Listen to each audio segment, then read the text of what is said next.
Pagpapaliwanagin ng Agriculture Department ang ilang contractor na sangkot umano sa mga Ghost Farm to Market Road.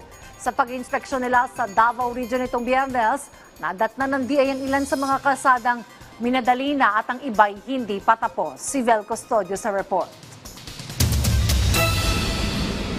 Mahalaga ang farm-to-market roads o FMR dahil pinapadali at pinapabilis ito ang paghahatid ng mga produktong agrikultura sa merkado. Nakatutulong din ito upang tumaas ang kita ng mga magsasaka dahil pinapababa nito ang production cost. Pero sa isinagawang inspeksyon ni Agriculture Secretary Francisco Chu Laurel Jr. noong Biyernes, nadiskubre ang ghost at hindi pa tapos sa gawin na farm-to-market road sa Davao Region.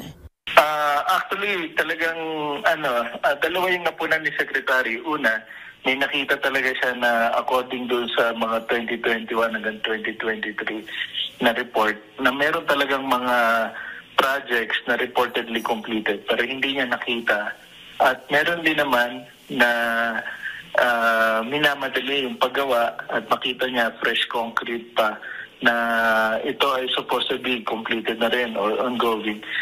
Kaya naman ipapatawag ng DA at Department of Public Works and Highways ang tatlong contractors na sangkot umano sa nakitang ghost o unfinished FMR. Magkatuwang naman ang Inspectorate and Enforcement Office at Technical Offices ng DA para mapabilis ang extensive auditing. Ayon kay DA spokesperson Assistant Secretary Arnel de Mesa, ang DPWH at Independent Commission for Infrastructure ICI na ang kikilos para sa karampatang aksyon sa sinumang sangkot sa ghost at unfinished FMR. Nauna nang napagkasunduan sa Senado na ililipat na sa DA ang responsibilidad para sa pagpapagawa ng FMR simula sa susunod na taon upang matutukan ng ahensya ang progreso at tamang pagpupunto sa farm-to-market roads na may halagang 12 to 15 million pesos kada kilometro. Sa ngayon, nasa 70,000 sa mahigit 130,000 FMR ang completed o natapos na. Patuloy pa rin ang field inspection at auditing process ng DA at DPWH sa mga farm-to-market roads sa bansa.